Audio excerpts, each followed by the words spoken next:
So my name is James Kilgore. I am the director of the Challenging E-Carceration project at MediaJustice. My pronouns are he, him. And I first got interested in the issue of e-carceration and electronic monitoring in 2009 when I was put on an electronic monitor for about a year as a condition of my parole. And it brought out a lot of questions from me. Who was making money off of it? Who made up the rules for it? And where was this technology going? And so I've kind of been researching it ever since then. In 2017, we kicked off a campaign here at MediaJustice to kind of interrogate this technology and really try to produce a counter narrative to the idea that this is going to be an alternative to incarceration. So we consider it an alternative form of incarceration, and we're going to go through that and explain some of that, why we do, and what other alternatives we might put forward instead. But I want to first of all give you a brief outline of what we're planning to do. So if I could have the next slide to look at the aims of this event. So basically, this is a 101, right? So we're going to introduce basic ideas and technologies of e-carceration, highlight key debates and struggles concerning e-carceration with a particular focus on electronic monitoring. And then we're going to, and this is very important for MediaJustice, connect to the lived experience of people with electronic monitoring, particularly Black and brown folks, and finally provide some basic tools to resist decarceration and fight for justice and abolition. So if I can get the next slide, we'll look at what our workshop journey is going to be. So we're going to start by introducing the voices of impacted people with some video clips of people that we've interviewed over the years. Secondly, we're going to define and describe e-carceration with an electronic monitoring focus.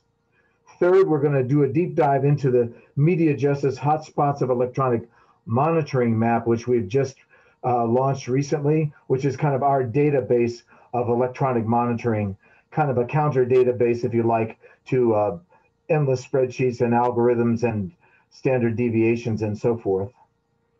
Fourthly, we're going to look at electronic monitors as a surveillance tool. And then our fifth stop is going to be looking at the powers and the presence of e-carceration, the broader notions of electronic monitoring and other tracking technologies. And sixth is we're going to be challenging e-carceration, looking at strategies for challenging this technology. So if we can move to the next slide. So like I said, we want to begin with the voices of the impacted people. And so I'm going to play for you now a set of videos of about 5 minutes of a whole variety of experiences of people who are on electronic monitors. And I mean, one of the highlights of people who are resisting electronic monitoring is Mohawk Johnson, who's been on a monitor since September of 2020 after being charged in connection with BLM demonstrations in Chicago. So he's been sitting in his home. We'll see a little bit more of him later, but this is one of his rather profound quotes about electronic monitoring. I wake up every fucking day and a part of my body doesn't fucking belong to me anymore. It belongs to the state. It's like I'm not a person anymore. So this is really some sort of philosophical framework of what it feels like to be on a monitor. But I think we can begin and look at some of the other voices that we have captured in our research and in our conversations.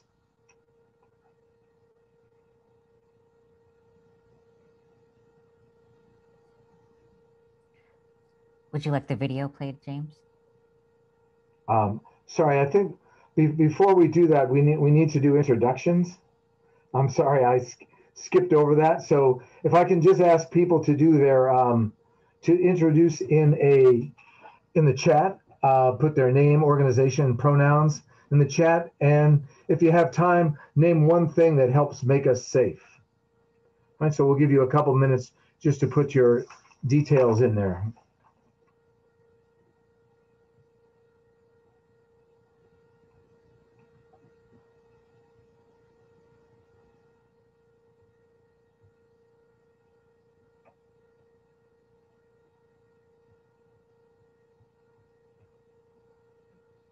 No, Welcome to Song. Song's been a great crusader against electronic monitoring. Welcome to people from Minneapolis. Appreciate you taking the time to join us here. Trust in our community makes us safe. Welcome to people from Sacramento, who I know have been doing a lot of work in Decarcerate Sacramento.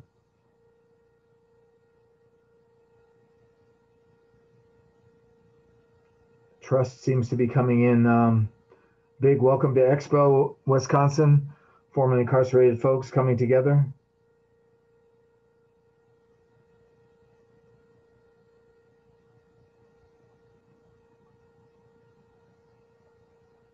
Okay, Louisville, welcome. Welcome, IMC, my hometown here. Hello there, Emmett, challenging incarceration community and one of the major architects of our map that we'll see later.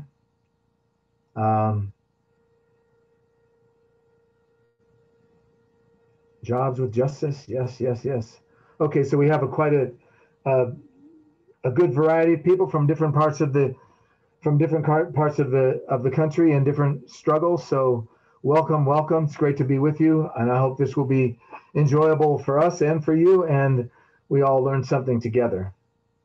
Okay, can we move ahead to the videos on the next slide?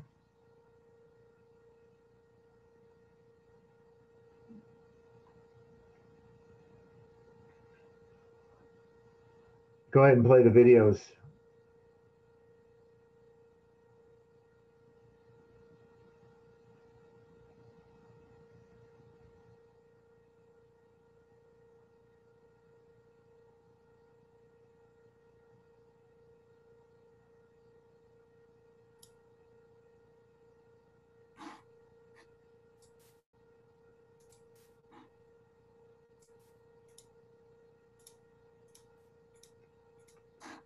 The familiar case of the disappearing video.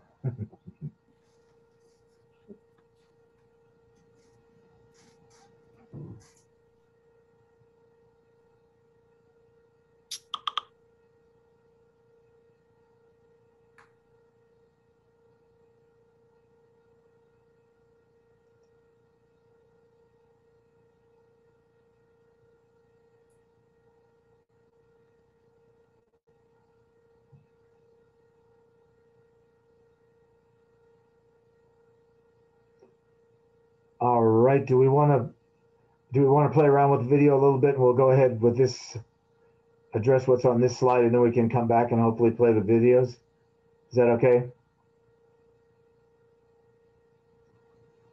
So I'm going to talk a little bit about what is e-carceration and what is electronic monitoring, the kind of basics. So e-carceration for us is the use of technology to deprive people of their liberty, to deprive people of their freedom. And we like the term e-carceration because it combines both the technological element with the E and the incarceration element, because we believe that all of these things deprive people of their liberty. Electronic monitoring is the most sort of familiar form of e-carceration, but it's not the only one. So we see electronic monitoring as a subset of this greater technology of e-carceration, and we're going to explore e-carceration a little bit further a little later in the workshop when we look at how we respond to this technology. So I want to just go through some of these basics of electronic monitoring. So who's on electronic monitoring? There's basically four sectors of people who are on electronic monitors. There's people who have finished a prison sentence, who are on parole or some form of supervision with an electronic monitor. There are people who are involved in the juvenile justice system who are put on electronic monitors. There are people awaiting trial, pretrial release, maybe on bail, maybe not on bail, but electronic monitoring is a condition of their release. And then fourthly, we have probably the fastest growing and the most complicated sector of electronic monitors, and that's people who are under the authority of ICE. So there's also a smaller subset of people who are on SCRAM monitors, which are monitors that monitor your alcohol, the alcohol content of your perspiration. So how many people are on electronic monitors? The truth is, we don't know. There's no national database of electronic monitoring, unlike the populations of jails and prisons. And electronic monitoring is done contracted at a local level. Each county that has an electronic monitoring program has its own individual contract. So we have thousands of contracts. There's no way to gather that information. Many of these are under the judiciary, so they're not subject to Freedom of Information Act. So we frankly don't know. We know some places like Cook County has about 3,500 people on electronic monitors. Indianapolis, which is the capital of pretrial electronic monitoring in the United States, has over 4,000 people on electronic monitors. But we don't have a national picture. Our guess is it's about 350,000 people on electronic monitoring as we speak. What's the argument for electronic monitoring? I think you could probably imagine the electronic monitoring is that it keeps us safe. We don't need trust. We need devices around our ankles, devices in our phones to monitor us, to keep us safe, to protect the community from criminals, to control people, to punish people. There's a whole range of arguments for electronic monitoring. We're going to show you how we refute them in a minute. Who makes money from electronic monitoring? Well, not surprisingly, a lot of the same companies that make money from incarceration. So we have BI is the largest electronic monitoring company in the country. And they are, not surprisingly, a subsidiary of the Geo Group, the largest private prison operator in the world. We have satellite tracking of people, which is a subsidiary of Securus. And for people who might be familiar with prison phone systems, Securus is a major player in prison phone systems and in prison video visitation systems. So there's also two Israeli-based companies, Attenti and Supercom, that are big players in electronic monitoring, as well as a number of small kind of mom and pop kind of operations. We have a database here of about 57 companies nationwide that are offering electronic monitoring and profiteering from it. What are the grievances from electronic monitoring? Well, you're going to see those when you come to the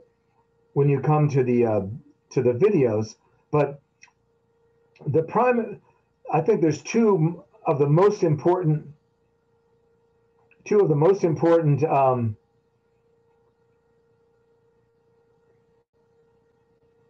grievances about electronic monitoring is it restricts movement. So you have to get permission from a parole agent or a probation officer in order to leave your house, in order to work, in order to spend time with your family, in order to seek medical treatment. And many people may be on 24/7 electronic monitoring and not be allowed out at all, other than to go to medical appointments or to go to court.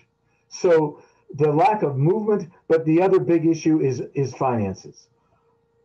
Electronic monitors typically cost between $5 and $40 a day to be on a monitor. So for the people who are directly impacted by electronic monitoring, can be a huge financial burden. So if I could just look at the next slide, I want to talk just a little bit about what our counter narrative to electronic monitoring is about. The first is, which we've mentioned already, it's an alternative form of incarceration. It's not an alternative to incarceration. To say that it's better than jail makes us think that there's only two options, jail or electronic monitors. The third option is freedom. That's the option we try to opt for and try to push for.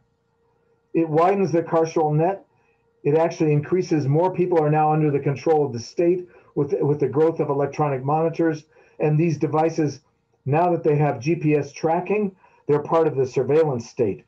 They track location, and this location data gets saved to the cloud, and it gets mingled with a lot of other databases that we'll talk about a little bit later. And this is not new. The idea of tracking is not new. Tracking has historical roots in settler colonialism. It has historical roots in the tracking of Native American people when the first settlers arrived, but it also has deep roots in tracking of enslaved Black people during the period of chattel slavery. Black people were often physically branded with a sort of icon of their owner. They might have been forced to carry lanterns in the dark if they went outside at night. A whole range of ways in which enslaved people were tracked. So this is part of the tradition of systems of oppression, is to track the oppressed, and electronic monitoring and e-carceration is but the most recent iteration of this. And then I think this is a very important point that we emphasize a lot in our work, that electronic monitoring and e-carceration impact what we call the criminalized sector of the working class, especially Black and Latinx people. So people are criminalized by their survival activities, not because they're necessarily in the criminal legal system, but because their activities, whether it's selling loosies, whether it's doing sex work, whether it's sleeping in a park, all of these survival activities are criminalized, and tracking then adds more information to people who are already likely to be in databases of school discipline, of mental health, of juvenile justice, of foster care. All of these things come together on the cloud, and we're going to talk about that when we get to the e-carceration section. And lastly, and this is really important for those people who are fighting against electronic monitoring in your jurisdiction, there's no evidence that says it has positive outcomes. There's no meaningful research. The limited research that's done is mostly with very dubious kind of research methodology. There is no evidence. Ask people who want to implement electronic monitoring to produce evidence. They won't, because it does not exist. Okay, can we move to the videos? Yes, absolutely.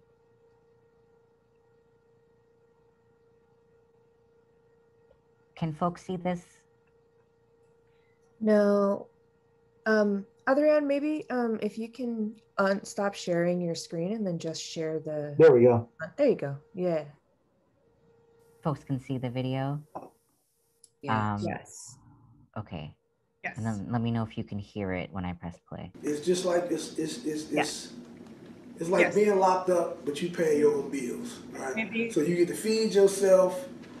Sorry. It's good? T? Okay. You don't have to fight for the telephone. You don't have to fight for the shower, but you're still in jail.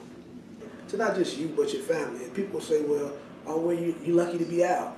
I'm not out. You know, physically I'm out of the prison, but, just another form of incarceration. The ratio of false positives was 77-1. Okay? We're sending people back to prison on one chance out of 77 that they might have done something wrong. That's gotta stop. That's gotta stop. I passed every drug test they've given me. I made every required meeting, and I have managed to go by all the other rules of my parole agreement. But I've been picked up by the Milwaukee Police Department multiple times because of the electronic monitoring system that is supposed to track me wherever I go. Has reported I was someplace where I shouldn't be. One time the system reported that I was in the middle of Lake Michigan. For real. I mean, no, this is not, I mean, it's funny, but this is serious, y'all. I was in jail for 5 days before they came to install new braces to release me. If I had a regular job, I would have lost it. I'm thankful that Redeemer Lutheran Church, where I cook for the community meals, understand and let me come back for my job. And when you're on electronic monitoring in any place of residence, right? Whether it's the home of your family or in a halfway house, that place of residence kind of becomes, it's like a satellite prison. Right now, we're only talking about ankle monitors and tracking devices. But I got a little white dog that we have inserted a chip into the back of his neck to tell if he's lost, they can identify that dog as me being the owner. What happens when we actually take that technology and that tracking device is inserted in our bodies? because ultimately that's where they're going with the tracking. My mother actually has quite a few things going on medically, and there's times where she has to be rushed to the hospital. I made up my mind that if that happened, I was just gonna go. You know, it didn't matter if I ended up getting parole violated, I was still gonna I was gonna take it to the hospital. My name is Timothy Williams. In October of 2017, I was pulled over for an act while driving. I was taken into custody where I was given a bond of $100,000, which means $10,000 to walk. My wife contacted CCBF. They paid my bond and I was released on electronic monitoring. I was on electronic monitoring for 9 months. I was not able to pay the mortgage because I was incarcerated. So my wife and kids wound up getting evicted. When I was released, I could not go back to my home in DuPage. I had to go stay with a relative in Chicago because I could not be on electronic monitoring in DuPage. I had just had my 2-year-old, and he was about maybe 4 months old. We ended up at his sister's house on her floor in a blow-up bed with our 2 youngest children. I would describe electronic monitoring as, I would say, hell, the same as jail. There's no difference. You can't go outside, you can't work, you can't take the kids to the school bus. I'm not gonna say that it wasn't good because he was home and we wanted him there. But once we got into our daily habits, it began to be a little bit much because he couldn't do anything. He couldn't even take the garbage out. I actually had a court order to be released on electronic monitoring and go back to work. But once I was released, I still had to send documents to the sheriff's department and they had to give me permission to go back to work. So that took about 6 to 8 weeks to do. Even though those are a few benefits, I still think that the overall retooling of the system still needs to be constructed to be more human. Because if you think about it, it's just another form of controlled slavery, 21st century, electronic style. Okay, great. All right, man. Thank you. And so I don't see how electronic monitoring addresses the underlying issue of toxic masculinity and or white supremacy and the patriarchy that shows up in our society every single day.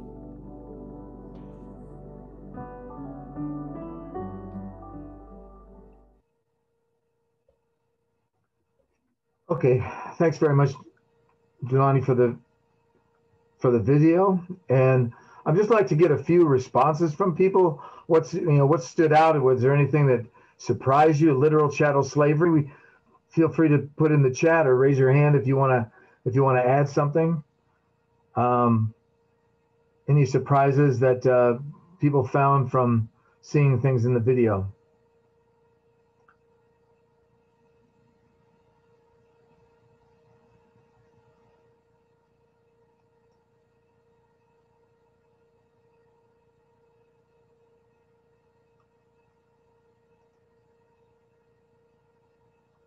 Yeah, I think that, the question of attending to people's loved ones when they're outside, you could see the emotion. That was Augie Torres, who did about 2 decades in prison in Illinois, but he wasn't going to be denied the right to look after his mother if she got ill. The reincarceration for being in the middle of Lake Michigan. I don't think he was swimming. So this is you could see at the beginning of that video, this was in Wisconsin, and they were talking about the proliferation of false alarms, false locations, and people ended up, technical malfunctions can end in violent apprehension. That's a spot on comment that you never know. That's part of the fear that you have when you're on an electronic monitor, that you think you might do something wrong or the device might do something wrong. even if you don't do anything wrong. So there's a whole set of fears that accompany this that are very much like being incarcerated in prisons and jails. Paying bills. You're saying who's paying for your food? And how do you support your family? How are you able to make a contribution, even if you're released from jail pre-trial, or if you've just got done doing a long sentence in prison? One of the things you want to be able to do is to contribute to your own survival and your family's, but electronic monitoring often makes that very difficult, if not impossible.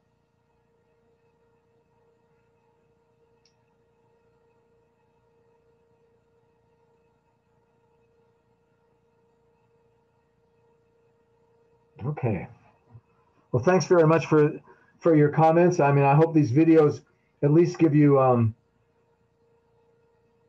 see here, there's something here, makes me think of the comparison of externalizing costs in capitalism, move people's workplaces into their home. So what we're saying, we're moving people's prisons and jails into their home, and then they have to pay for the costs that were previously borne by the state. We know that prison food is not something that people cherish, but you're having to pay for something that might not be even any better when you're living at home on an electronic monitor.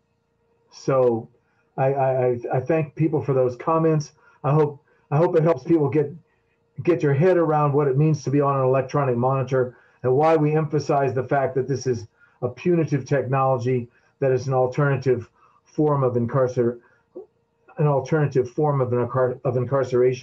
and not an alternative to incarceration. Okay, we're going to move now to our next activity, which is looking at our map. So if I could just have the map slide here. Okay, so we put together a map which we call Hotspots of Electronic Monitoring, which has been years of work, years of doing interviews with people, years of doing our own research on electronic monitoring.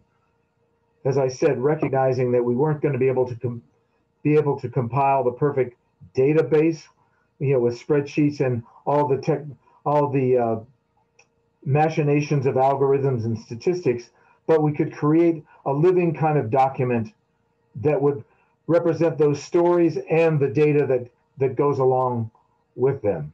So if I could have the next slide. So what we did is we created a map of the US with links to various stories that pertain to electronic monitoring. And we have about 50 videos on this map, as well as links to a whole lot of stories that are about electronic monitoring, about the struggles that people have on electronic monitoring, and about some of the issues that come up, like in local government and state government, that relate to electronic monitoring. So our map not only has that, but we have links to other resources on electronic monitoring.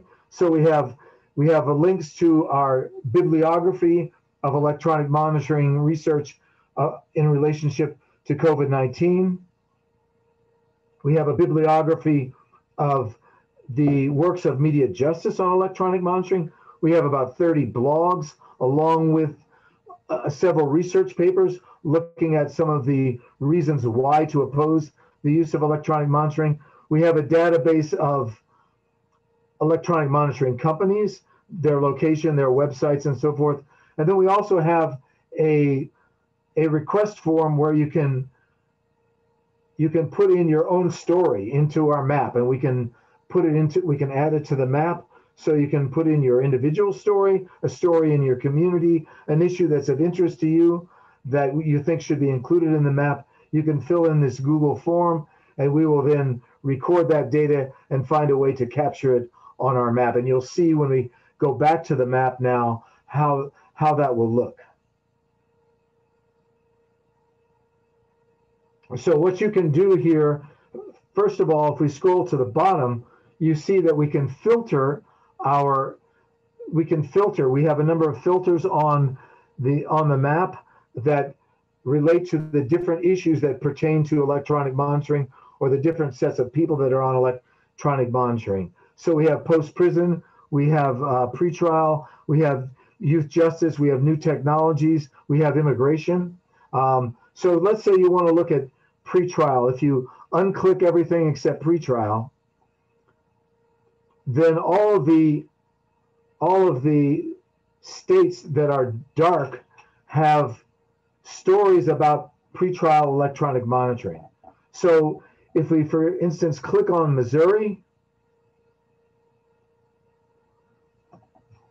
we'll find that there's a sidebar, and that sidebar has a number of stories about electronic monitoring. So for example, and under the subheadings that correspond to the filters. So we have pretrial, we have a couple of stories under pretrial, we have a story about the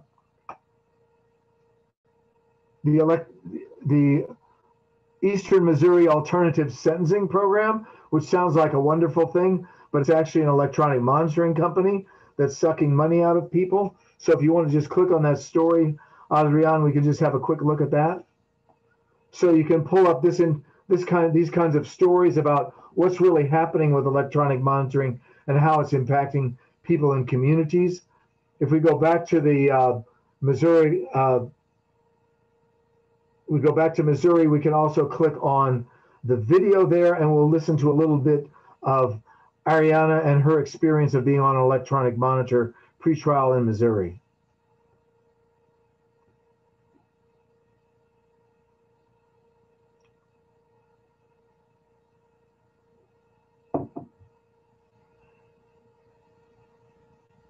I think we have no sound.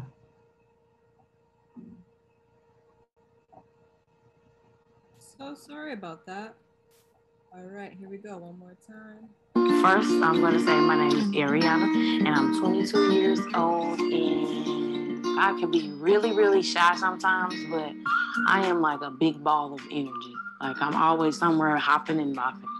I live with my mom and my brother, and that is my solid foundation. Like, that's all I need. I was an outside person. I was always on the go. But now, So the day that Amber came to the jail that I was at. Yeah, so that's just a little bit of a clip. Yeah, I mean, it's obviously there's a longer video there, but we don't have time to go into it in full. But we have about 50 clips like that. Most of them are stories of people in different situations in regard to electronic monitoring. So what I'm going to do, because I know you don't, on Zoom, it's not always so nice to just be talked at for an entire workshop, even though we're trying to liven it up with some videos and some music. But I want you to explore this map yourself. So we're going to put you into breakout groups, into pairs, and there's the link to the map is in the chat. So you might want to copy that link and then spend about 5 minutes just kind of looking around at the map together. Highlight anything that sort of sparks your interest, that looks like it needs more exploration, that you find outrageous, that you want to know more about, or if you think there's ways in which the map isn't working, or other people might, or other things that could be added to the map, feel free to give that to us. So when we come back, we'll ask a few groups just to report back on what they found, and other people can put stuff in the chat. So spend about 5 or 6 minutes just looking around the map, and then we'll talk to you when you return.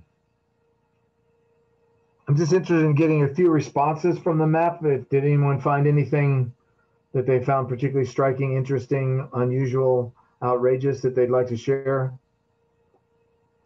You can raise your hand or unmute yourself. I don't think you can unmute yourself, actually.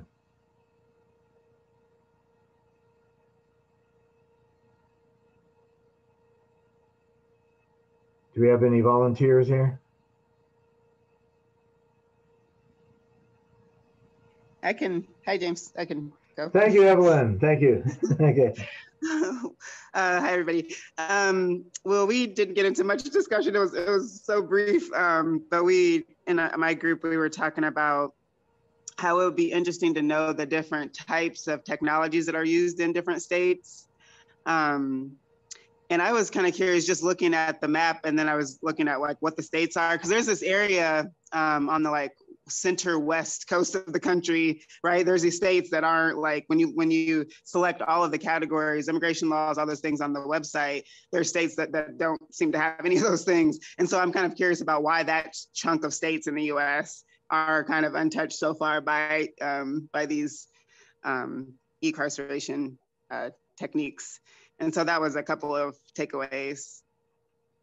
Okay, thanks for that. I mean, I think it's not so much that they're untouched by these by this technology as that there's not a lot of public information about them, and you know, a lot of this stuff happens at county level and local level, and it's difficult to actually get information, and a lot of counties don't even keep data on electronic monitoring. So so that's why there's not very much there. I mean, we've tried to scour these states, and we've sent FOIAs to a lot of places, but we haven't been able to get information back. I think your question about who's using what technology, yeah, is a really interesting one. You know, because we're finding in some places they're using these devices that actually talk back to you. They, you know, they can listen to you and they can talk back to you, which is very problematic if you're in any kind of public place, for example, and all of a sudden your ankle starts talking to you. It's very humiliating, aggravating, et cetera, et cetera. So I think, I mean, this is probably a whole other workshop is, you know, where is this technology going?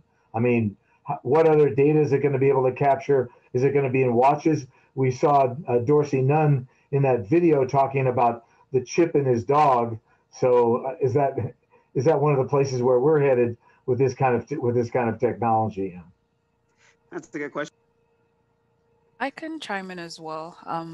And grateful for this resource. I think it's super helpful, especially the fact that it also includes immigration, because I feel like e-carceration in the immigration sphere is something that a lot of folks are still not aware of. But I in terms of, I do a lot of policy work, and so I was really interested to see if there's a way that we kind of know the policies that allow for ankle monitors and other forms of e-carceration apparatus in different states. For example, in the states where we don't have data, if we even know the kind of policies that exist, whether it's something that is used more, like if it's at the discretion of the police officer or at discretion of the attorney or the courts, like who holds the power, then we know sort of who to target with the data. So I think that's something that's interesting as well. And also appreciating the articles that are included there. So we're not just reading data, but also hearing real life experiences. So excited to share this out with especially immigration folks so that we can build it up. And then the last thing is the notes on the companies are super helpful to see. Within our organization, we have something called Investigate, which looks at folks' funds and like your investments and whether you're investing in companies that are expanding the carceral system. And so being able to see this here and cross-checking that as well for your like divestment campaigns in colleges and other spaces is super necessary. Well, thanks so much for that. So it's who holds the power? It really depends on jurisdiction to jurisdiction, but in general, the state prison system will have an electronic monitoring program, which will have to be enacted by some kind of state law, but the implementation might be primarily done by the parole board. It might be primarily done by private companies. It just depends. It just does vary from place to place. We are part of a larger kind of research project at the moment that is trying to gather policies from different states and try to piece together what are the different laws and different policies in different states that are in place at the moment. At the same thing at a county level, it's really county boards that tend to make the decision about electronic monitors, but whether or not they outsource that to a private company, whether or not they have county employees running it, all of those things really vary depending on the decision makers. And then when it comes to the individual, the rules that are set up for you, that may be largely set by the individual parole agent or probation officer that you have. A lot of times they have a lot of leeway to do whatever they want, which is very problematic for most people.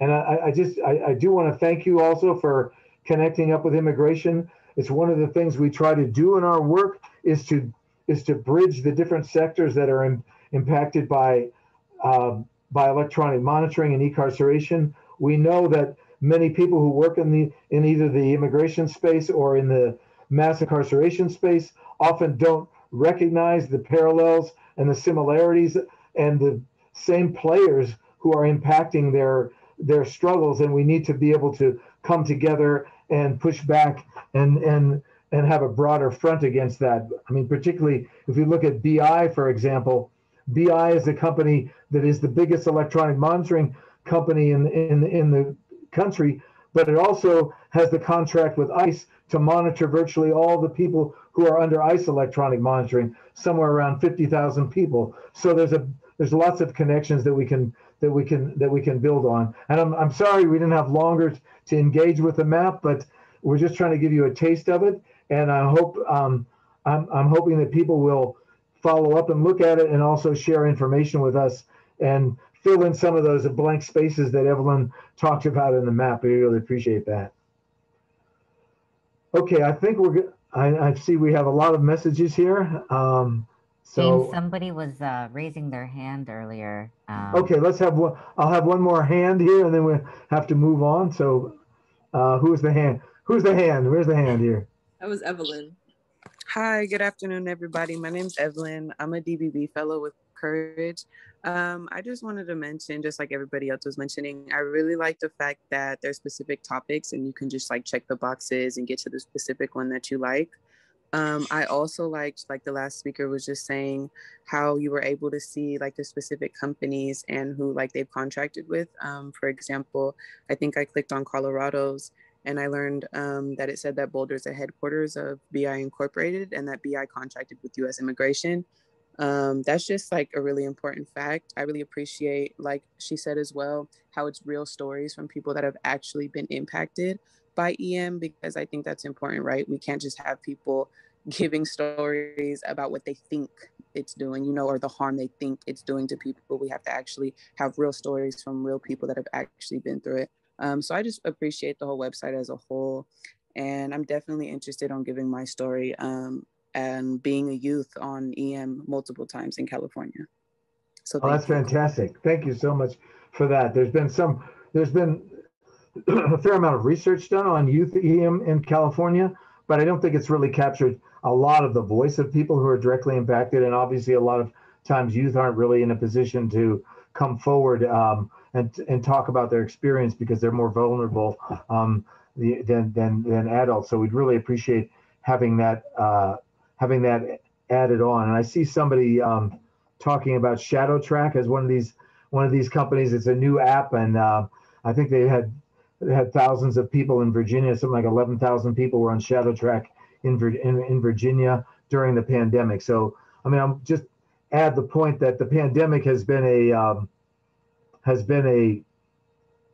windfall for electronic monitoring companies, and it's also been an opportunity for them to develop their technology in the name of, you know, public health, right? They're coming up with ways to track people in the same way that they do contact tracing. They're coming up with ways to use that in the criminal legal system.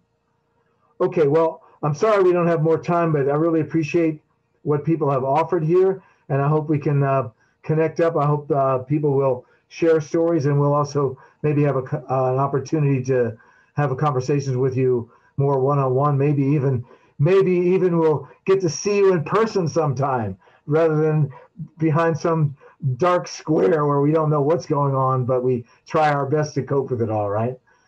Okay, so we are going to move on and talk a little bit about E-Carceration, and we're going to give you a slight break, and you're going to get to listen to, we're going to do a poll, and that is, we're going to ask people how many people have their GPS tracking function turned off on their phones.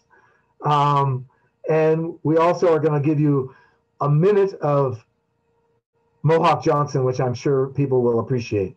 So can we play Mohawk?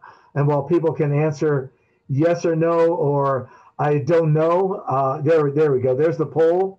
So you click on that and submit while we listen to Mohawk.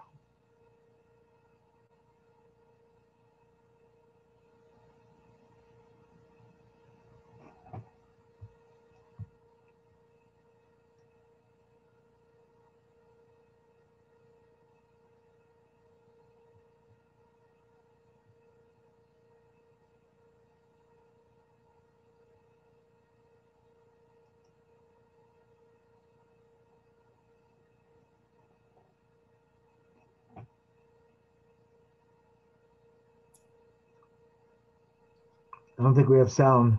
I think your headphones, Dulani. Oh. Okay. Okay. Play it again? Yeah. Yeah. Yeah, Mr. Johnson, it shows that you're outside of your zone. Did you have permission to be away? I am sitting on my couch watching Captain America. All right, so I'll document that for you. Thank you. Can you hear? Yes. All right, you too, bye.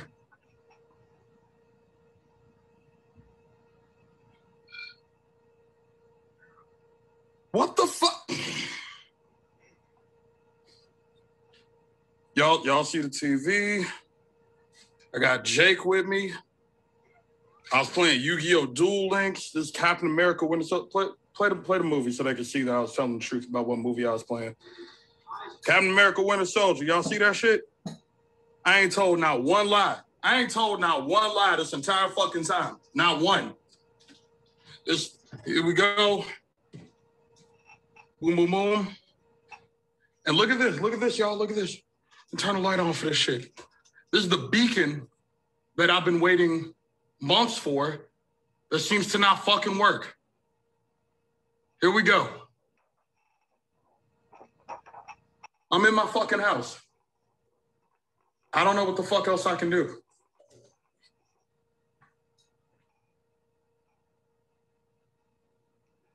So that's Mohawk Johnson, who's been chronicling his experiences on electronic monitor. He says he's been falsely accused of being out of his house more than 60 times since he was put on the monitor in September. So he was he posts a lot of these things on Twitter. So if you want to follow him on Twitter at Mohawk Johnson, it's definitely worth checking out. It really highlights how crazy this technology is. Even on its own terms, it doesn't do what it's supposed to be doing. Okay, we're going to move on and talk a little bit more about the notion of e-carceration. So just to clarify this, I mean, I think electronic monitoring on the surface, it seems like it's kind of records information in isolation. And when we look at it through the lens of a criminal legal system, an electronic monitor seems like a policy tool to control people, to keep them in their house, to keep them away from areas or people where criminal activity may occur.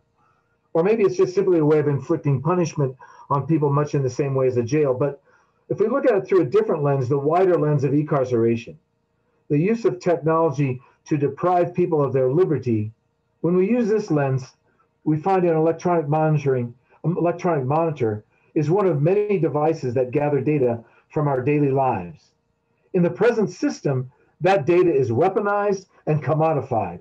Our location becomes a weapon that can be used against us. It also becomes data that can be bought and sold in different ways, to private companies trying to sell goods, to security companies or collection agencies. While our data comes from our daily lives and our bodies, it ultimately resides in the cloud, where it belongs to Amazon, Google, or Microsoft. If we are activists, that data may be sold or shared with intelligence or law enforcement agencies.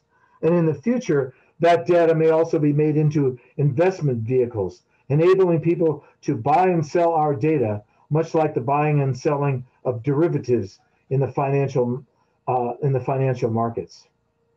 So that we know that data gathering is almost universal in the U.S. and much of the world today. But if you have a smartphone, they are gathering your data. How many people have their smartphone function turned off?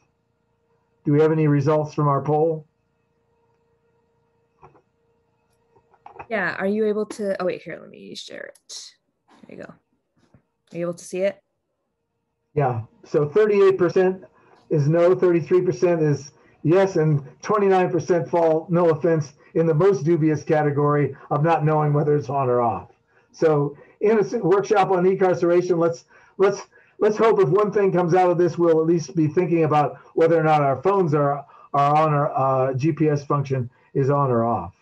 But I just want to point out that not everyone's data is equal or weaponized in the same way. For vulnerable populations, what I refer to, once again, as the criminalized sector of the working class, this data deprives people not only of movement, as we've seen with Mohawk Johnson, but it may deprive them of access to employment, housing, medical treatment, credit, travel, parenting, education, and other services. And of course, electronic monitoring, an electronic monitor is not the only tool of e-carceration. We have many more. We have facial recognition, license plate readers. We have fusion centers, which bring together lots of data. We have shot spotters, which are supposed to tell us where gunshots are happening. We have risk assessment tools. Then we have the databases themselves, the data that's in those massive databases, whether it's school discipline records, mental health records, records from the criminal legal system, substance abuse program records, foster care systems, et cetera, et cetera. All of these rest on the cloud, and then it's in the hands not only of companies like AWS and Microsoft, but also the data reapers, the Thomson Reuters, the LexisNexis, the Palantir, and these are the main companies which are gathering data on immigrants and using it to target people for deportation, to target people for criminal charges on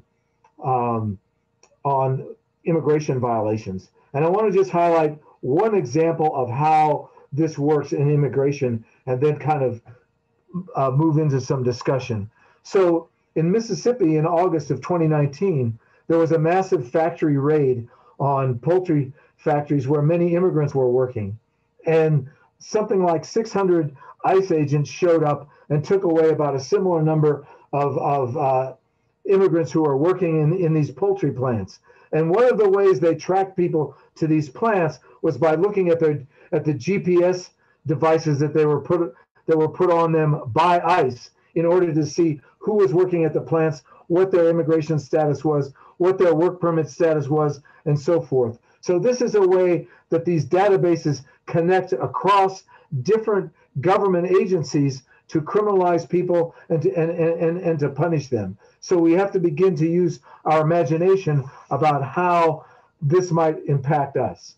So I wanted to just ask a couple of questions for people before we move into the last sections here. But can anyone give me some ideas about how your locational data could be weaponized without, of course, revealing anything about yourself that you don't want people to know? But how could your location data be criminalized? How could it be used to get you into trouble?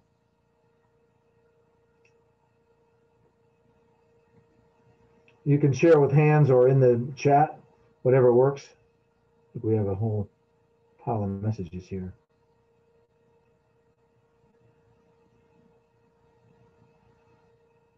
Can GPS locations be used in predictive policing companies? Of course.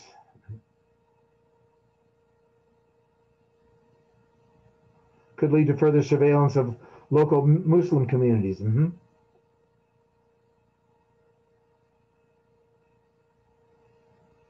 I see a hand up, James, from Sam.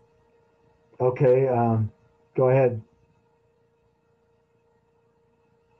Do we have a way to? Yeah, hi. I have a girlfriend who, in the state of Arizona, received a like a camera violation in the mail. You know, the state of Arizona has all these cameras. Well, all over the world now, there are all these cameras at stoplights, and she got some violation for running a red light in her. I mean, she was smoking pot. She was clearly smoking pot in the photo, and she was further convicted. I'm sorry, words have left me, for the marijuana offense as well. Okay. Yep. The eyes of E-Carceration. I see geofence warrants on there. I don't know if people are familiar with geofence, but geofences are, basically, well, if you're on an electronic monitor, for example, they can give you an exclusion zone, which means you can't enter a certain part of the town. I mean, I know someone who has an exclusion zone for the state of Maine. They're not allowed to enter the state of Maine. So these devices can be, they can keep you out of parts of town where you're not supposed to be, where maybe you have past criminal activities, or maybe there's seen to be high crime areas that you shouldn't be moving in if you have some kind of a background. All right, so I just want to get some ideas and ideas about how your locational data can be weaponized and how it can be commodified. Any examples of how your location data can be commodified?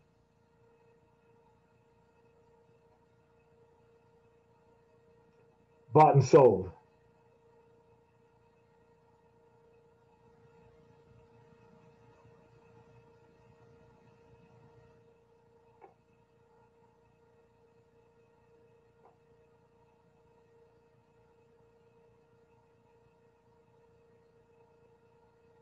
Okay, I'm sure you all get things popping on your computer trying to sell you stuff, right? All these ads that come up. I mean, some of them are from location data, or they're sort of virtual location data about where you've been, where you're shopping, where you're buying stuff online. So this is all the commodification of your data.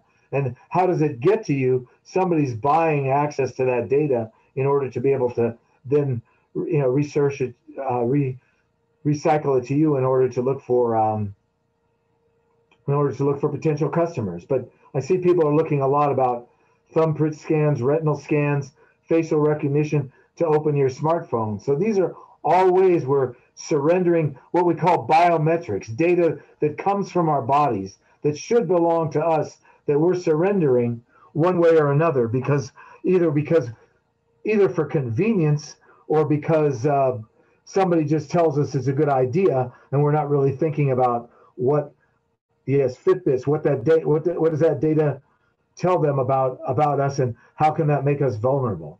So all of this, I mean, we consider this to be e-carceration.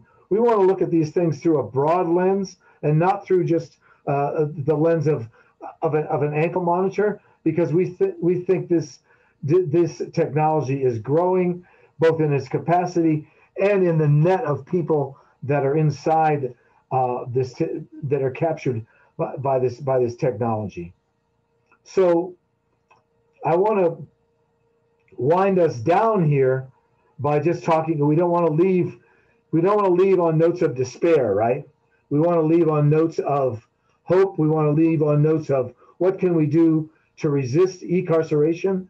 So, I mean, we're going to put a few examples of organizations that have resisted e-carceration into the chat in a second. But I just want to hear some ideas from people about how can we resist this, besides turning off our GPS on our phone or throwing our phone away. Is that uplifting the work that other organizations do, like Electronic Frontier Foundation? Organize. Ah, yeah, man. Organize what for what?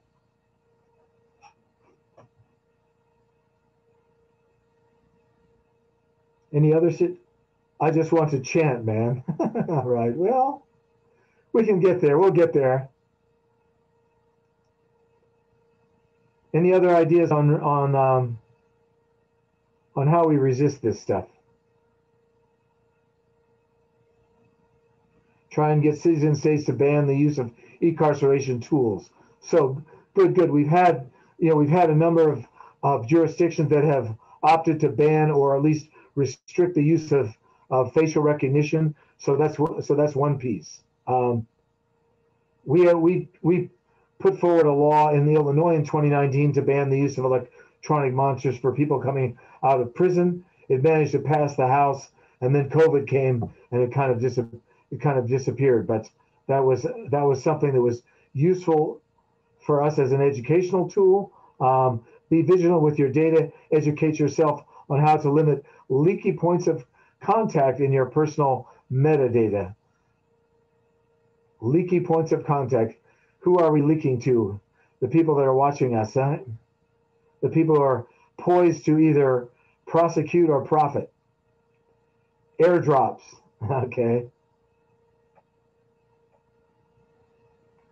Being aware of your digital footprint, informing others and being aware of your digital footprint, opting out of cookies, and we don't mean oatmeal raisins, which is my favorite, but exposing the lies and promises of predictive policing like PredPol. So I'm gonna bring this to some of the organizations that we have in the chat.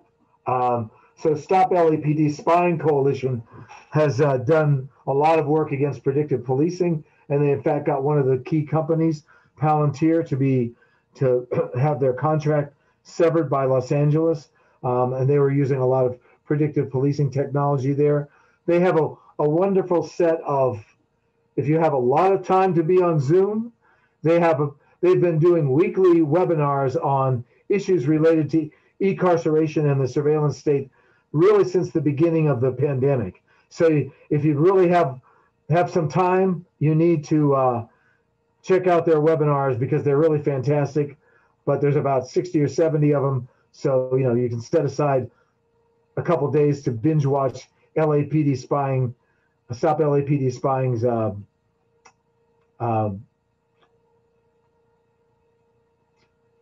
Zoom conferences. I also want to highlight, the No Tech for ICE campaign, which has been, led by immigrant rights activists to try to block big tech from accessing ICE and stopping ICE from using the technology to deport people and criminalize people who are under their control. I think there's been a lot of work done by various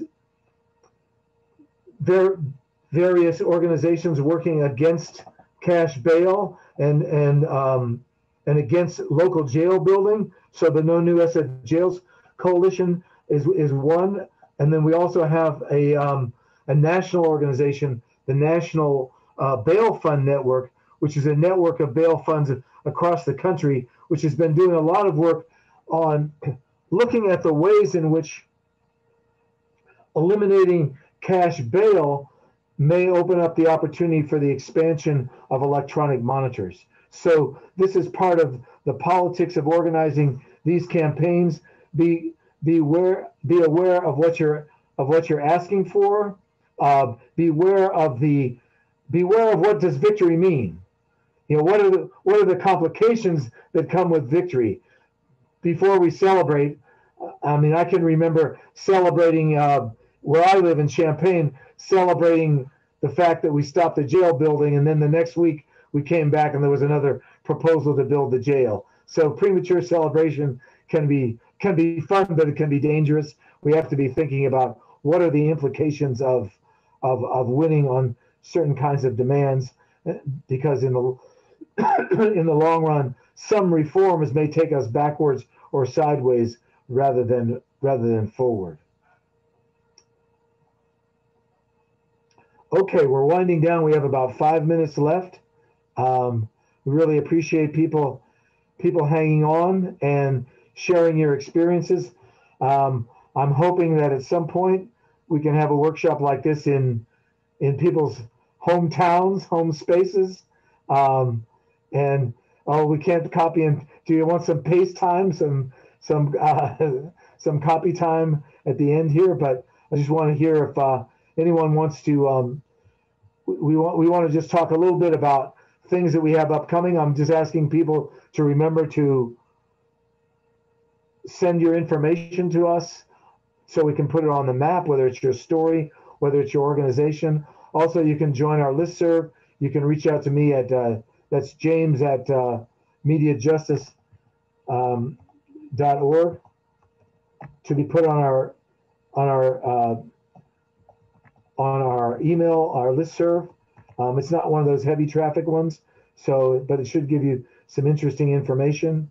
I think Teresa and Dulani want to wind up with to talk a little bit more about the work of MediaJustice, and be on the lookout for us reaching out to you, because we're going to be moving ahead with more campaigns around the issue of e-carceration very shortly. Thank you so much. I'll hand over to Dulani, or is it Teresa? James. I'm going to actually hand it over to Adrian, who's going to talk about membership. I'm sorry. Okay, Adrian, off you go. All good. Yeah, thank you folks for joining. If you're interested in learning about our MediaJustice Network, which is our movement building power hub of organizations and advocates from all across the country, please feel free to reach out to me. I will go ahead and put my email in the chat, and I'm happy to tell you more on a conversation. Teresa, would you like to share about our network?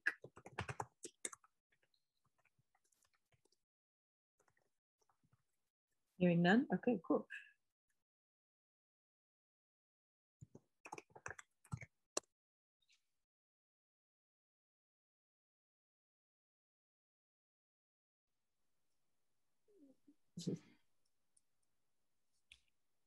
Thank you everyone for joining. Thank you all for joining us. We have the participant guide, and we shared some of our work in there.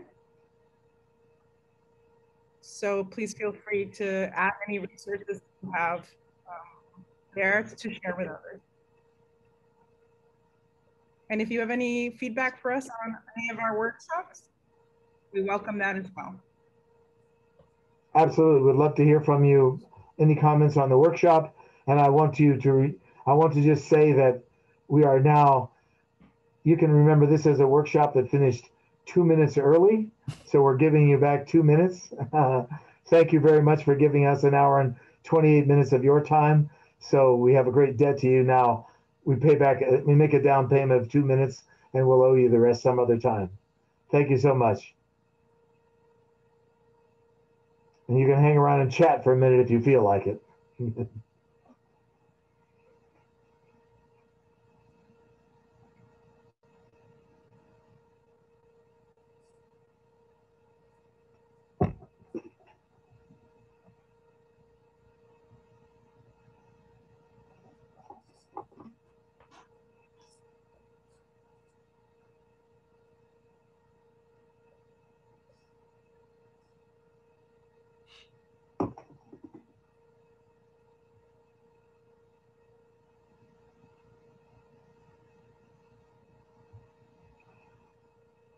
Okay, so are we going to do a debrief now, or? Okay. And we are good with, we don't